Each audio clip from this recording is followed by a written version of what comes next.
Hey guys, I'm Duncan Wilson. And I'm Sasha Syed, and you're listening to the Mortgage Sweet Spot Podcast, proudly presented to you by Mortgage Suite. This podcast is your go-to source for expert insights, innovative strategies, and the latest mortgage trends to help you make the most informed decision regarding your mortgage financing. Whether you're a first-time home buyer, a seasoned real estate investor, or maybe somewhere in between, you've come to the right spot. So sit back, relax, and get ready to discover your mortgage sweet spot. Welcome back to our beautiful viewers. Thanks for popping on by. Today's episode, me and Listy are going to go into some doom and gloom. But, yes. You know, when it rains, it pours, and then afterwards the sun comes out. So don't get too discouraged about what you're seeing and hearing. There might be some floods. There might be some flowers. Yeah, and I think the beautiful main topic of today would probably be a ticker word for it. And I'm going to let Lister say this one word. It's the main topic today and how it affects the economy. So go ahead. What's the word? Oh, the word is tariffs. Duncan. Tariffs. Oh. What a mess they are bringing on. Yeah, the mess and the new words. Like I called someone a tariff this morning because they cut me off and they took it as an insult. It was crazy. Like it's like, go tariff yourself. And they got insulted by it. So it's pretty cool. I guess, Lister, where you see the market going? You got some papers in front of you, obviously. We got to talk about what tariffs mean for the mortgage industry, I guess, and how it looks on our side, but also to the borrower. Okay. Go ahead. What do you got? Sounds good. I guess we'll start with what a tariff actually is, just in case you are unfamiliar with it. It's tossed around a lot in social media and in the news, and sometimes it's misunderstood. But a tariff is basically it's a tax imposed on a foreign manufacturer, a foreign provider of goods into a different country. So right now you're hearing all of the US and their tariffs going on. They're adding this surcharge onto international goods that are coming from another market. So in example for Canada, our aluminum and steel goes from Canada to the States. And at the border, when they are importing these goods from Canada, they're charging a 25% surcharge on them. But the trick here is the cost of that. Where is it paid?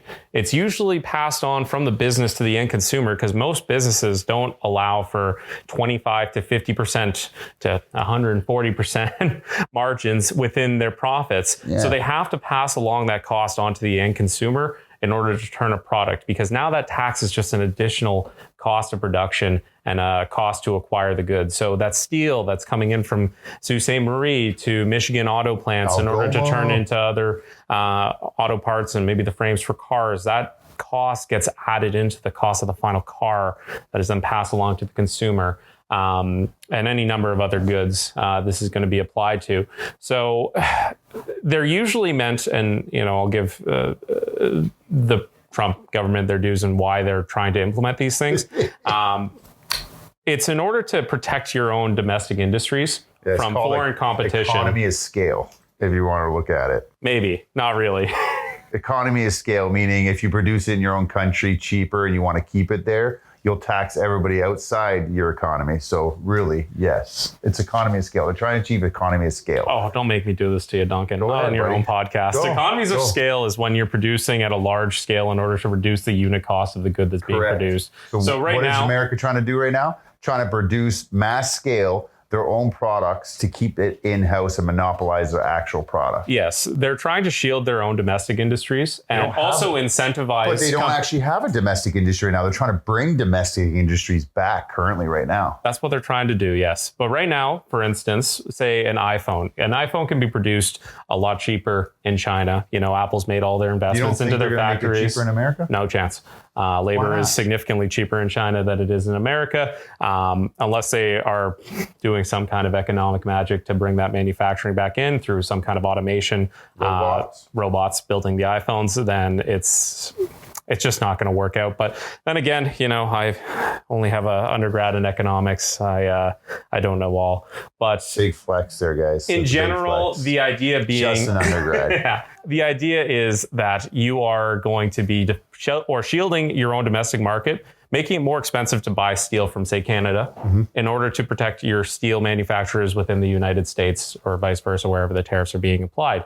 And that's usually done to great effect when you have a fresh industry that you're trying to build out that just might not be competitive on the global market at this point. And you have to protect the domestic producer or manufacturer of that good in your own market so that you disincentivize via the additional cost of the tariffs people from purchasing stuff from outside markets. What do you see happening to the States in this regard with these tariffs? What happens? I see things getting a lot more expensive.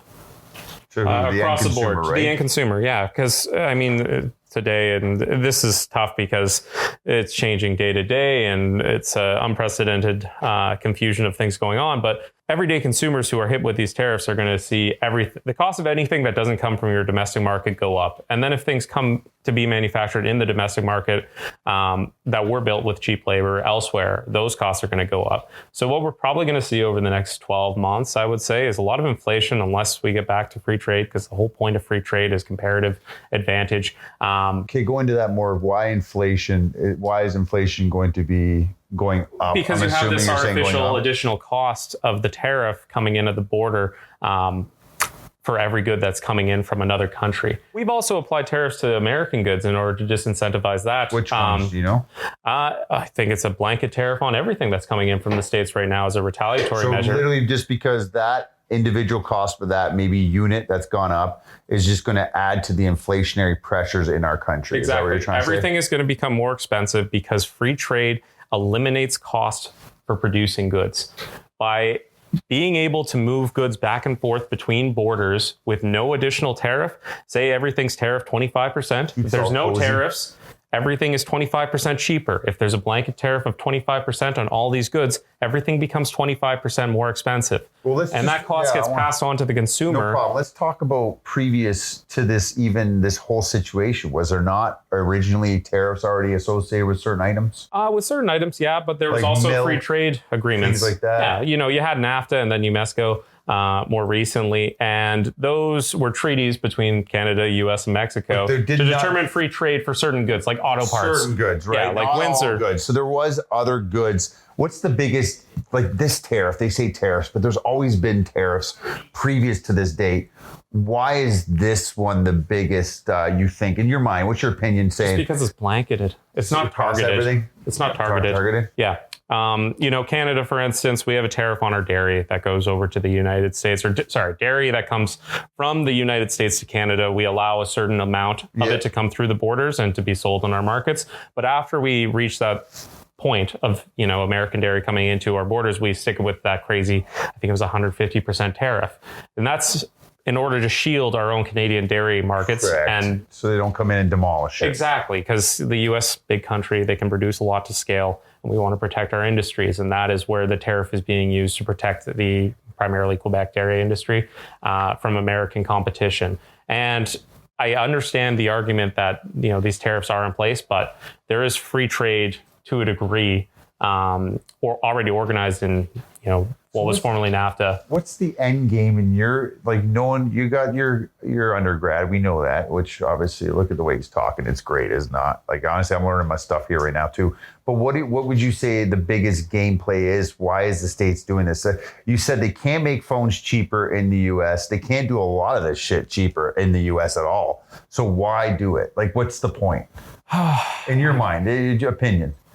Opinion, I would say it is to resort? No, it's to create a different stream of revenue in order to try and justify tax cuts. I think they're trying to replace revenue.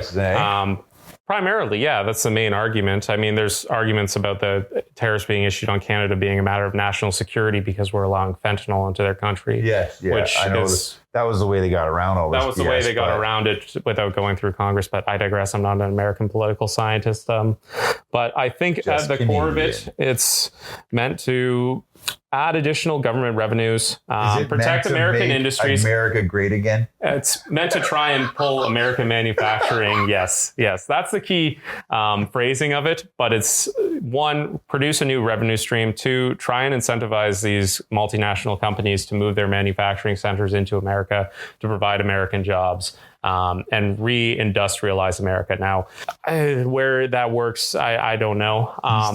His brain's getting sore just thinking about where it works. I'm trying to be, nice about it. I have some pretty strong opinions on this one, Duncan. This is a pessimistic view, and you're allowed to dig deep on your answers. Don't even worry. Go. The struggle with this is America is no longer a manufacturing economy. Correct, Amundo. America is a service economy, and they do have a lot of high-skilled services that they're then able to export out to the rest of the world, namely through IP and technology development. Not really America, but Canada. I'm going to look at Valiant, Tool and Mold. Like, they are really good at creating machines to aid people in production lines and to aid in manufacturing and build those technologies. And that's what America's really good at right now. What they're not particularly good at, just because people expect too much in their wages, is sewing garments and building iPhones. Sewing garments and building iPhones. It's just not where their skills are. And to be fair, it has been done a lot cheaper in other countries, and it's allowed those other countries to develop their own economies and become export powers, i.e. China, i.e. Vietnam, i.e. Taiwan. And they've built out their own industries for manufacturing out of those things, and it's done a lot of good for those countries. And it's also provided with America, who is a primary consumer economy with a lot of cheap goods, that allows them a quality of life and allows us a quality of life because we're buying all the same stuff. I mean, this is probably made in Vietnam. This is definitely made in Vietnam, but this is kind of the rub. This global free trade market allows us to consume a lot of good things at a lower cost, but with additional trade barriers, tariffs, trying to move manufacturing into our economies isn't really, satisfying those needs. It's going to result in everything becoming a lot more expensive just because we demand more from our labor. So in Canada, let's get back to Canada. Mm-hmm. All this stuff causing the inflationary pressure in Canada, the way our economy's been going, give us a quick rundown on maybe the last since COVID all the way up until now. Like, what do you see happening? Because I've been reading that we're heading into maybe a slight recession in that regard. Mm-hmm. We just had our election, obviously. Maybe that will change some of those factors. But we looked at a dip in inflation, and I'm pretty sure you'll agree with me on this one. The dip in inflation was just simply getting rid of the carbon tax. Like, that's literally what they attributed this whole dip of inflation to, which happened about 3 weeks ago. Yeah, there was a dip in inflation from that. There was a dip in inflation because the Liberal government passed over like that GST holiday over the holidays, which made everything that we were buying a little bit cheaper by the tune of 30%. Or HST rebate, I should say. And that caused everything to become a little bit cheaper. So inflation dipped beyond that. But in general, if we're looking at a 5-year time horizon. Are you saying HST contributes to inflation? Yeah. Maybe we should get rid of that altogether. It's like a tariff. Hey, we need roads and we need military. So. I don't know if HST's paying for that. I thought that was CRA taxes. Well, it's all going to the same federal government. But to go back to your point, the 5-year history, so starting at COVID, we had a huge global recession where stuff wasn't moving along, and we needed to provide liquidity into the market in order for people to continue to make their mortgage payments, to continue to buy things.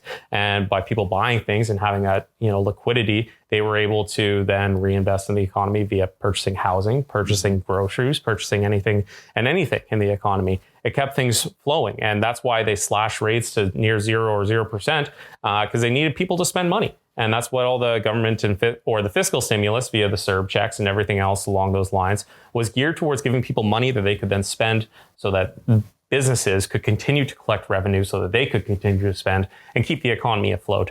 And that's pretty standard for tough times. You dive into a really nasty recession, you lower interest rates in order to stimulate the economy and get money flowing so that we don't run out of cash.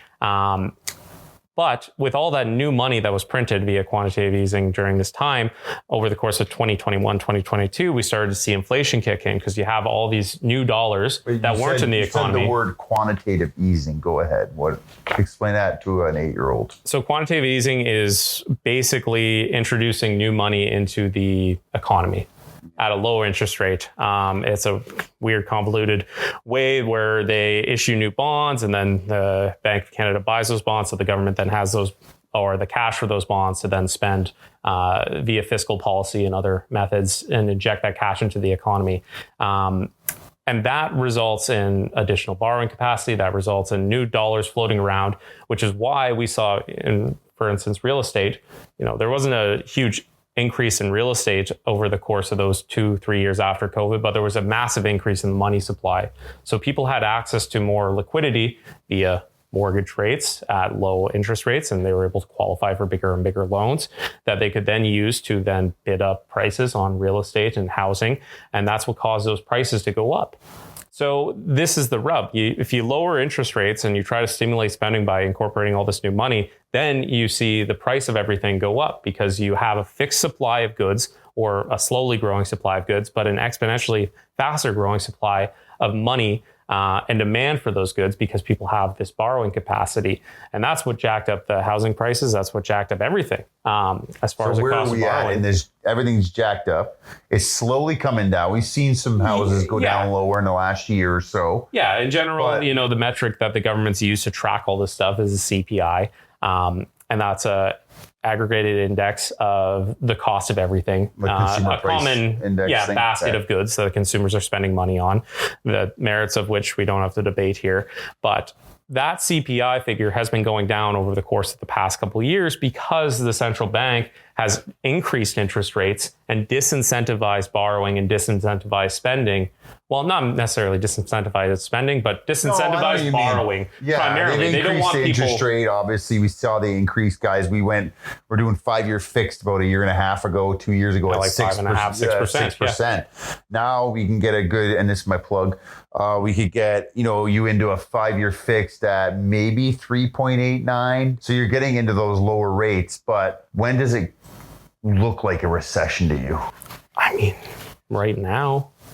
It's not that bad. Well, you got shops starting to close up. Manufacturers are considering where they're making their long-term investments because they don't know what the cost of goods are going to be. Think about it. If you're a small business owner and you're importing your goods from another country and tariff rates are constantly changing, you don't know if I need to stock up on these things now or if I wait it out and maybe the tariffs go away, but then maybe the tariffs go up. And maybe the supply chain gets screwed up because of those actual tariffs, or something happens in that regard. Yeah, 100%. And I mean, the plant in Windsor that's making Pacificas and all these cars, they're shutting down due to maintenance for a couple of weeks. But if they realize that they have an influx of supply that they currently are sitting on and they don't have the forecasted demand due to the increase of cost of these cars, then they might keep the plant not in operation. And that's a ton of people that aren't working. That's a ton of product that's not being made.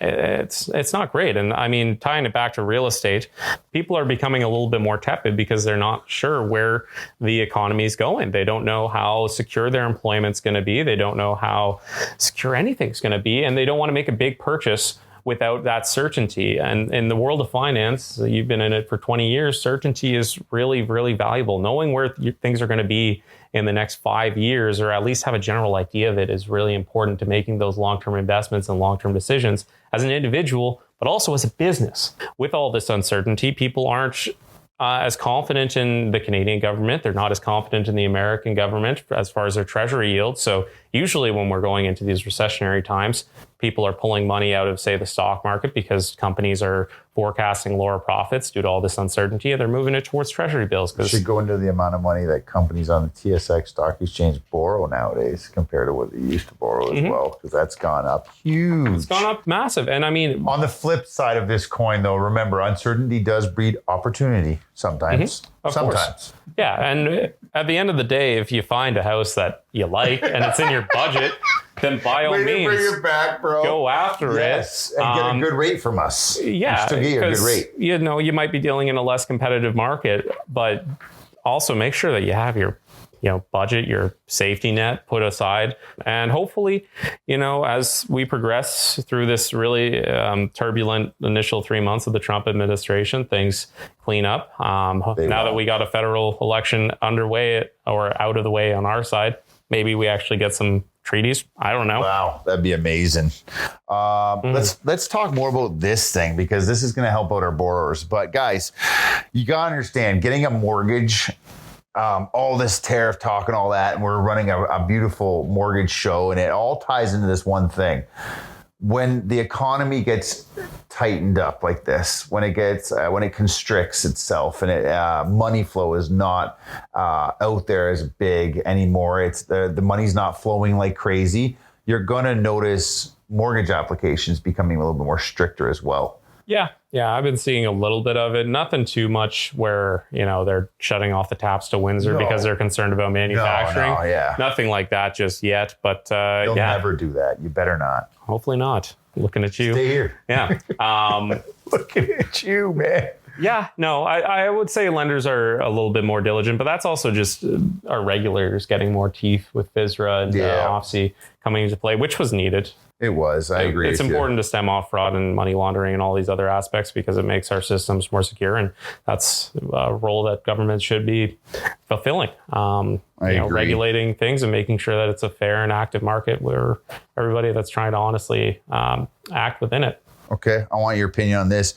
Are you going to see, and I'll give you a couple here and you can throw whatever you want, but a shift towards private and alternative lending, increases in refinance for debt consolidation, lower property values equaling lower appraisal values, and higher arrears and more power of sales? Take your pick, Lister. Okay, higher arrears, more power of sales. Yes, as people become unemployed and long-term unemployed, you lose your job and you can't find one very quickly. That's where you start to get into these arrears of 90 to 120 days when the lender starts, sweating and asking for their money back. Yeah, I just want to interject here. If you are in the position right now where you are in a current situation where maybe your loan's being called, please give us a shout here, 519-419-3825. You can talk to any one of our agents here. We can help you.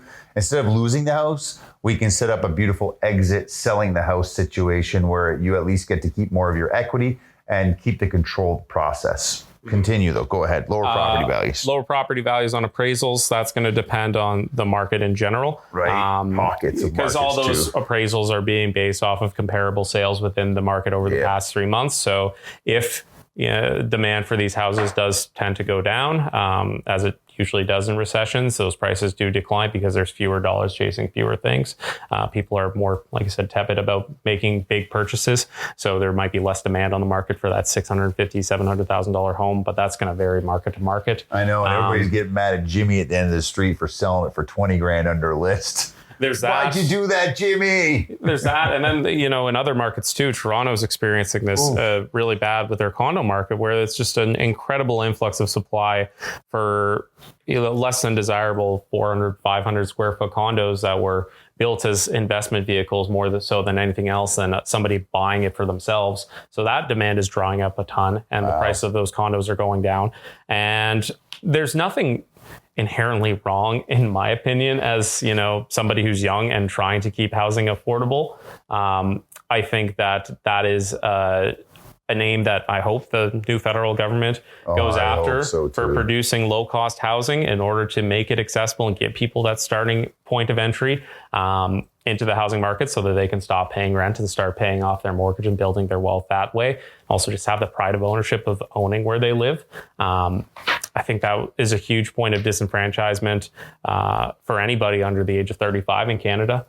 Just not being able to find anything that's affordable. And having to rent. Like there's no other choice but to just rent. Exactly. And that's money that's going out of your pocket every month. And there's a case to be made for renting. You can, not have the cost of housing and all this other stuff.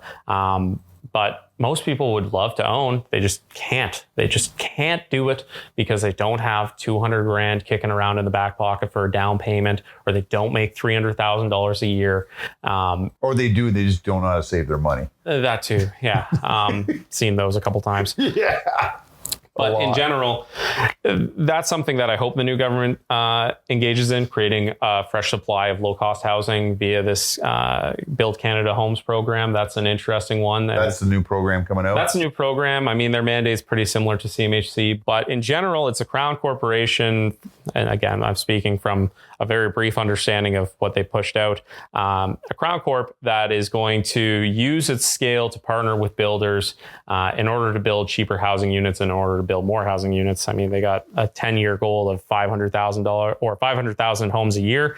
Don't know if that's fucking manageable. That's a lot of homes. And I think an emphasis on how many of these homes are homes and how many of them are units in apartment buildings is a big thing. And alternatively, how many of these are going to be for sale versus how many of these are going to be for rent is another point of contention too. Because you can build a ton of apartment buildings like you're building in Toronto, but if they're purpose-built rentals, then it might be scratching an itch for low-cost housing, but it's not scratching an itch for ownership and having an investment vehicle via real estate to build your wealth long term. Or it's just not done properly, things like that when they do the actual rental purpose built, right? Yeah. And I mean, another element of this program, in order to reduce this cost of housing and build these things out, is to do a prefabricated home revolution.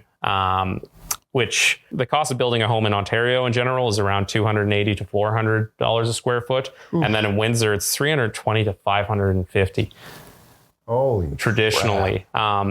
Builders, don't quote me on that. That's a quick Google search. But prefabs do tend to run a little bit cheaper. And if they can actually achieve the economies of scale that it seems like they're trying to achieve, and that would be through one, getting huge contracts with lumber companies and steel companies or any of these other fixtures, buying these things en masse, and then reinvesting into manufacturing capacity to pump these things out at a lower cost than what they're currently being pumped out at, then maybe there's an argument to be made that this can actually work. And then you get into the additional aspect of this where land isn't cheap. Land isn't cheap, and developing land is also so incredibly expensive. Another pillar of this is housing is at its core a municipal and a provincial issue. It's not a federal one.